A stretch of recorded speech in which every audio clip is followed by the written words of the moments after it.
ዛሬ አንድ እውነት ልንገርህ። በዓለማችን ላይ ትልቁ ኃይል የጦር መሳሪያ ወይም ደግሞ የገንዘብ ብዛት አይደለም። ትልቁ ኃይል ንግግር ነው። ንግግር ሰውን ሊያቆም ይችላል። ንግግር ሰውን ሊያፈርስ ይችላል። አንዳንዴ በጉባኤ መሃል፣ በጓደኞችህ መሃል ወይም በሥራ ቦታ ላይ ስትናገር ማንም ትኩረት የማይሰጥህ መስሎ ተሰምቶ ያውቃል። ገና አፍህን ስትከፍት ሰዎች ስልካቸውን ሲነካኩ ወይም እርስ በርሳቸው ሲያንሾካሹኩ አጋጥሞሃል። ይህ የሚሆነው የምትናገረው ነገር ቁም ነገር ስለሌለው አይደለም።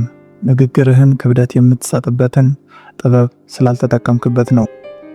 ዛሬ በዚህ ቪዲዮ ንግግርህ እንደ ወርቅ እንዲመዘን፣ ቃልህ እንዲከበርና ስትናገር ሁሉም ሰው ትንፋሹን ውጦ እንዲሰማህ የሚያደርጉ 3 ታላላቅ ሚስጥሮችን እነግርሃለሁ። እነዚህ ሚስጥሮች ዝም ብለው የንግግር ሳይንስ ብቻ አይደሉም፣ የስነ ልቦናና የሰውነት ኃይል ጥምረት ናቸው። እስከ መጨረሻው አብረኸኝ ቆይ። ምክንያቱም 3ኛው ሚስጥር ንግግርህን ብቻ ሳይሆን ማንነትህንም የሚቀይር ነው። ሚስጥር 1 የዝምታና የቆይታ ኃይል። ብዙ ሰው ንግግሩ እንዲደመጥለት ሲል ቶሎ ቶሎ ማውራት ያለበት ይመስለዋል። ይህ ግን ትልቅ ስህተት ነው። ቶሎ ቶሎ ማውራት የጭንቀትና ንግግሬ እንዳይቋረጥብኝ ብሎ የመፍራት ምልክት ነው። ንግግርህን በዝምታ አስጥመው። ንግግር ከመጀመርህ በፊት ለ3 ሰከንድ ያህል ሰዎችን በዝምታ ተመልከታቸው። ይህ ዝምታ ሰዎች አሁን አንድ ነገር ሊናገር ነው ብለው ትኩረታቸውን ወደ አንተ እንዲያደርጉ ያስገድዳቸዋል። በነጥቦች መሃል ቆይታ አድርግ። አንድ ትልቅ ቁም ነገር ከተናገርክ በኋላ ዝም በል። ያ ዝምታ ተመልካቹ ያንተን ንግግር እንዲያኝከውና እንዲረዳው ጊዜ ይሰጠዋል። ጥያቄ ስትጠየቅ አትቸኩል። አንድ ሰው ጥያቄ ሲጠይቅህ ወዲያውኑ አትመለስ። ጥቂት ሰከንድ አስብበት። ይህ የሚያሳየው የምትሰጠው መልስ መመዘኑንና ለጠያቂው ክብር መስጠትህን ነው። ዝምታ የጥበበኞች ምልክት ነው። ዝምታህ በረዘመ ቁጥር ስትናገር ቃልህ ክብደት ይኖረዋል። ሚስጥር 2 የድምፅ ቃናና ትንፋሽን የመቆጣጠር ጥበብ። ንግግርህ እንዲደመጥ ድምፅህ ከየት እንደሚመጣ ማወቅ አለብህ። ብዙዎቻችን ስንናገር ድምፃችን የሚወጣው ከጉሮሯችን ነው።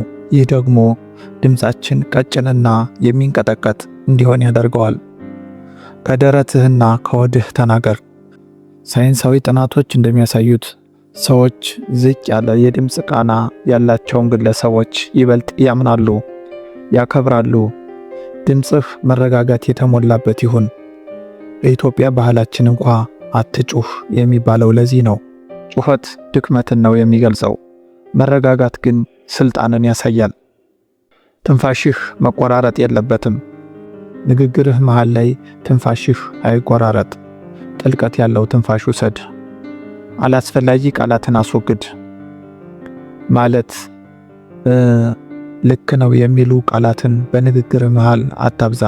በእነዚህ ቃላት ፋንታ ዝምታን ተጠቀም። ይህ በራስህ እንደምትተማመንና የምትናገረውን እንደምታውቅ ትልቅ ማረጋገጫ ነው። ሚስጥር 3 የንግግርህን ዋጋ መጠበቅ።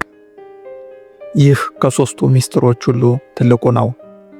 በኢትዮጵያ ተረት ከብዙ ወሬ ጥቂት ፍሬ እንደሚባለው ነው።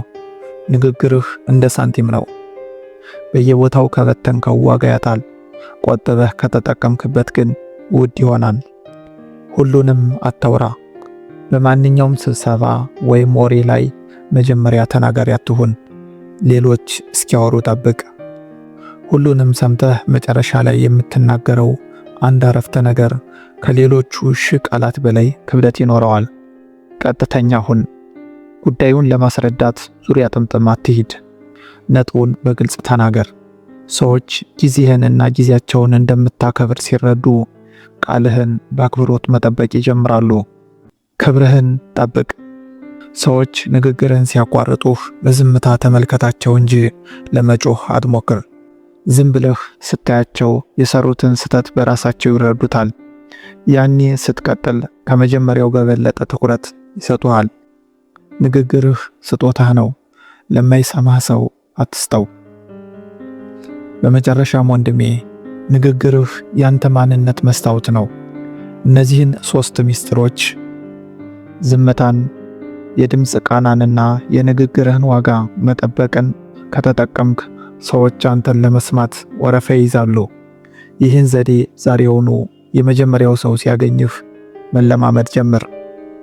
ቪዲዮው ከጠቀመህ ሰብስክራይብ በማድረግ የከፍታ ፕላስ ቤተሰብ ሁን። ከነዚህ 3 ነጥቦች ውስጥ አንተን ይበልጥ የትኛው ተመቸህ? ኮሜንት ላይ ጻፍልኝ። ወደ ከፍታ አብረን እንውጣ። ከፍታ ፕላስ